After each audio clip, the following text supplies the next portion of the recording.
Hi, and welcome back to Fay at Five. I'm LaTangela Fay, your hostess, and you know it does my heart well to have those in the hot seat and on the tan line that's doing some wonderful things in our community, making the world we live in a better and a safer place. Now, today, I have none other than family in the hot seat on the tan line.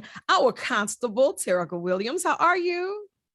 Hi, good morning. I'm doing great, doing great. It's That's funny you say good. family because I do feel like we family. We are, and you stuck with me forever, forever, ever. Yes, And, that's one of the things that we really admire about you. You've never met a stranger, and everyone that you protect, serve, and love has become family to you. And I always want you to think of this as an extension of your office because I know that the work it's always there, and getting the word out and having the tone set the way that it needs to be. It's important that it comes from you. So this is an extension of your office, and today I got questions that need answers. well, I'm here to give you the answers. I hope I can give you the answers you need. Look, I'm pretty sure you can tackle this. Now, Constable Williams, how is it that you knew that this was going to be the passion and the purpose for your life? Have you always just wanted to be the constable or in law enforcement? Well, I've always been in law enforcement, but I never dreamed of being a constable. I just never, I mean, when I was a young girl in school, I used to say I was Martin Luther King.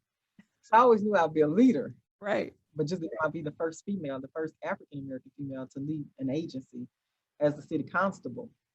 But my passion has always been to help people and to just give myself more of me to the community than anything. I would always do food drives for the homeless people. I would do turkey drives for people during Thanksgiving. We always gave Christmas toys to children, and this was before I was a constable.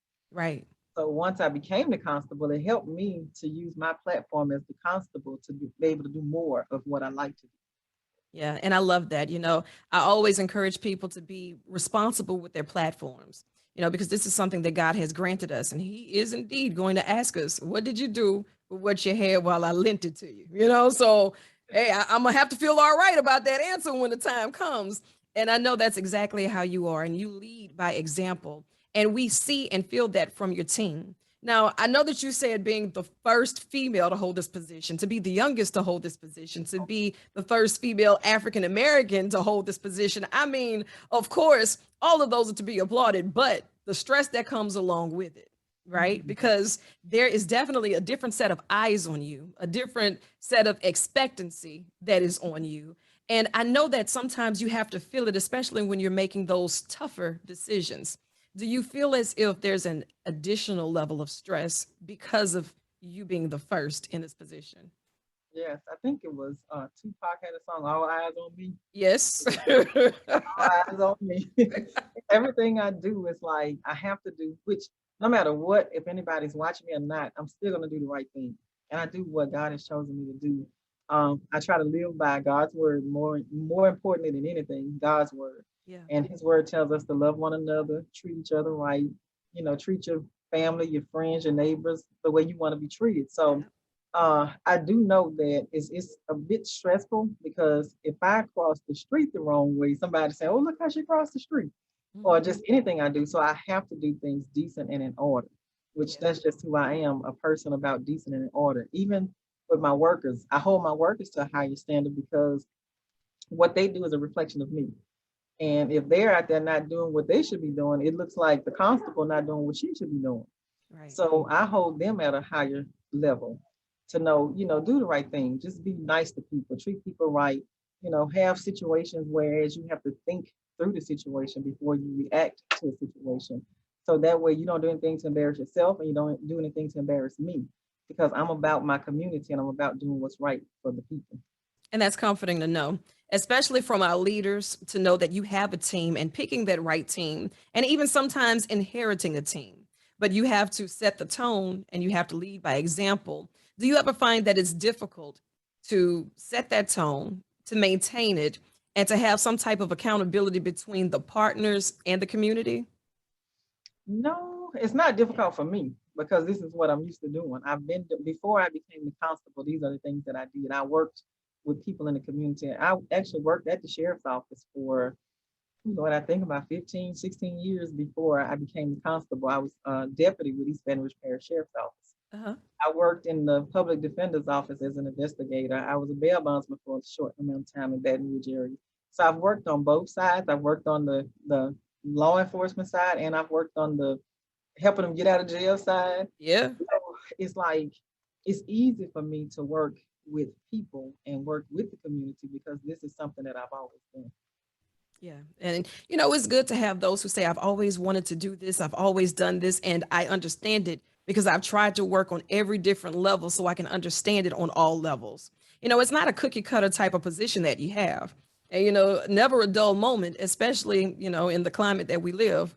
You're starting to see a lot of familiar faces. And it gets tougher and tougher for me to do my job, reporting the news and the crime.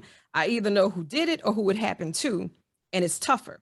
So you can't become desensitized because we see these numbers growing. It's still someone's family circle that has been broken. It's still someone's son, someone's mother, someone's aunt, and it's tough. How do you emotionally break from that? This is your job, but as a person who loves people, how do you unwind, unplug, and say, "Woosah"? Yes. And that's what I tell my guys. I say you have to be compassionate when you're doing this job because you're dealing with, like you say, with the crime rate now. You have a mother that's probably lost a kid, two kids are lost because somebody who committed the crime, once they go to jail, that's somebody that's lost. Yeah. And then somebody that's been murdered, that person is lost. So it's kind of like it overwhelms you sometimes because in my case, I know so many people. They tease me because I actually won my election 57% of the votes. Yeah. They was like, oh Lord, and that was on a rainy day. So they was like, I wonder what happened on a sunny day. I say, well, and I tell my guys when we talk, I say, everybody know me. Everywhere you go, and they say, you know what, you're right, boss. Everywhere we go, somebody say, oh, I know your boss. I know your boss, and they personally know me.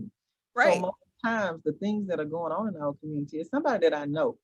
Either I know the parents or I know the children, and it kind of comes down to where it's like a load that sit on your shoulders. Mhm. And it's like, what do you do? How do you do something to help? How do you do something to make these changes? And of course, here recently I did a mentoring program for young men. Oh, wait, wait, wait, Oh, wait. wait, Before you get into that, I got to pay some bills because this is about to get good. I I got did. questions that need answers, and I want to hear all about this mentorship program. So go ahead, put on those thinking caps because I also want to know how can the community get involved to help you keep that going. So I want you to keep it locked right where you have it. It's Fay at 5. Hi, and welcome back to Fay at 5. I'm LaTangela Fay, your hostess, and today in the hot seat on the tan line, I have none other than our Constable, Terrica Williams. Thank you so much for taking time out of your schedule and hanging out with me for a while today. We're always out and about on field trips, making it happen, and this year has been a lot different because of COVID. The pandemic has taught us how to utilize our resources differently. So, we're Zooming a lot, but we're still doing a lot of programs, especially in the community. And you mentioned before we went to break about your mentoring program.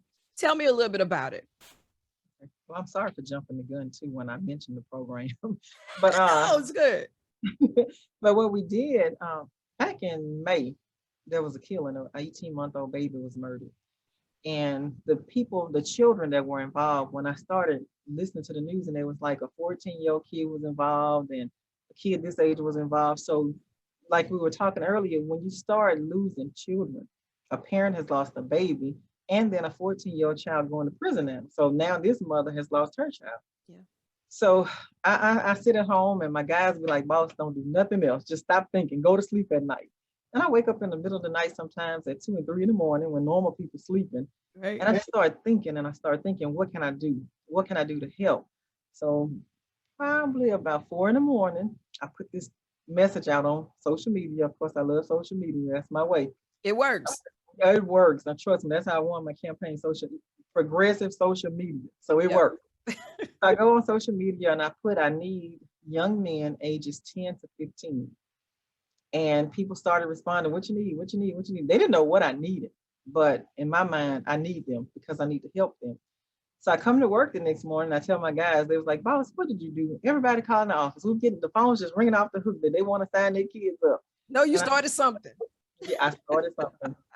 So I told them, I said, well, listen, I say, we're going to do a mentoring program. I said, I don't know all the details yet, but we will work the details out. Mhm. So my goal was to do 5 young men per week because we only had a small amount of time to get it done between just during the summertime, because of course, when school started back, it's kind of hard to do it. So we would do 5 a week. but the list was so long, so many people. In less than a week, we had about 75 kids on the list. Yeah. I was like, okay, y'all, I think we done overstepped our boundaries now. And they're like, no, you're gonna figure it out.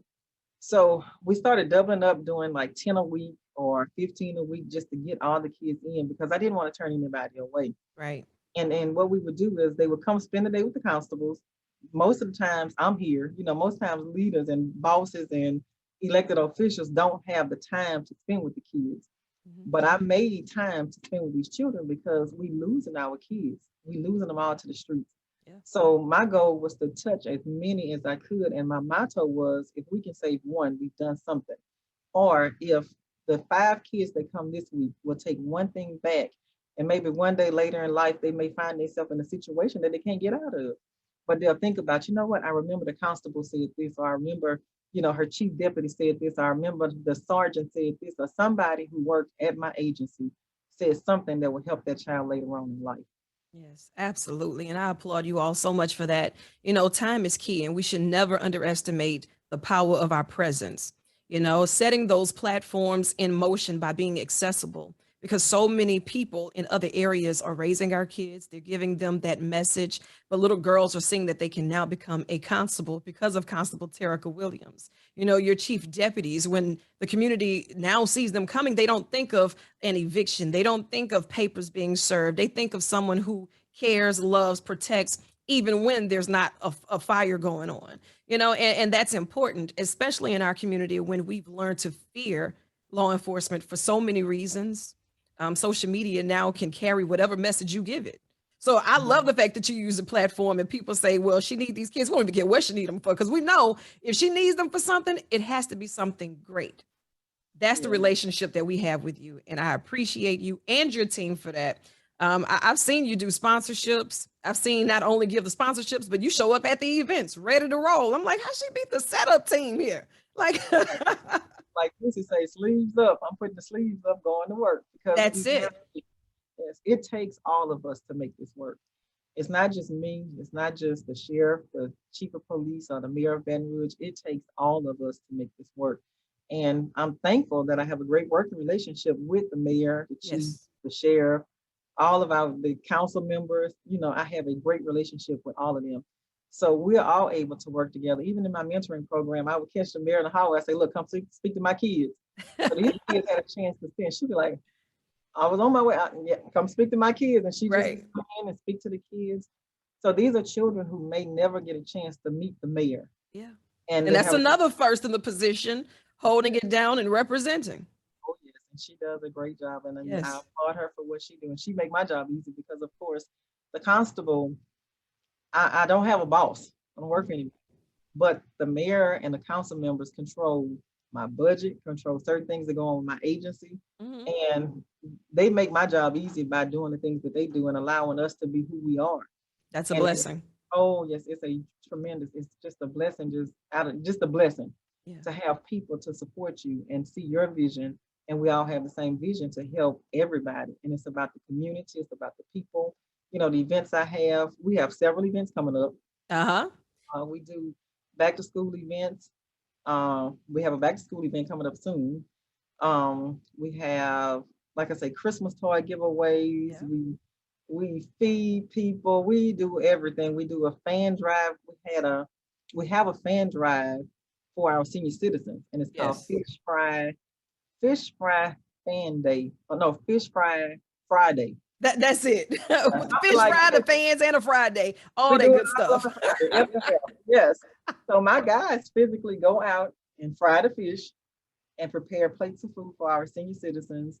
We give them a box fan because we know it gets hot in the summertime and some of Yes. them may not have air conditioning units, or the older they get, the air conditioning units are uncomfortable to them. Yeah. So if they have a little fan that they can plug up and keep them cool in the summertime when it's really hot, and that's the plan.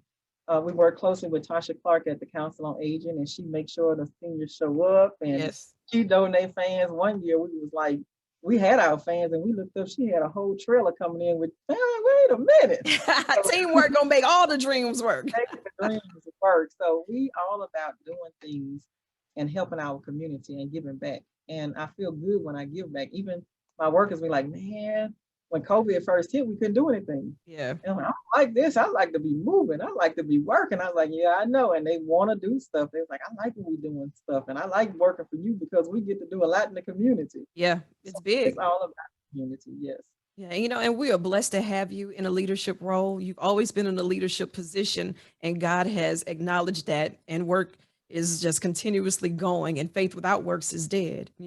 So we appreciate you. Always think of this as an extension of your office. I'm going to look forward to seeing my updates, getting you on the 10 line and back in the studio real soon.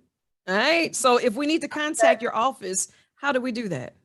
Okay. And that's what I was just going to say. My office phone numbers, we have a Facebook page, Banner City Constable's Office Facebook page. You can log on to that page, and most times we put out updates on that page. And then the office number is 225-389-3004. I almost forgot it. 225. I never have to call the office because I'm always in the office. The office number is 225-389-3004. If you need anything from the Baton Rouge City Constable's office, of course, you all know me. My name is Terrica Williams. If you don't know, I'm Terrica Williams, y'all City Constable, and we love, love, love being on LaTangela show because Thank you. you're one that's in the community as well, LaTangela. You cannot talk about me. Thank you so much. Thank I you. show up at events and you be right there. I say, where you come from? Teamwork. Teamwork. And I appreciate you so much. And I'll be seeing you on the block real soon. Real soon. We got work to do. Mask up, sleeves up, roll up. Let's go. Let's go. Let's get it done. And you stay safe. All right, now listen, I know we got to get back to work, and I want you to chase the sun or let the sun chase you. But either way, get after it. I love you, and there's absolutely nothing you can do about it.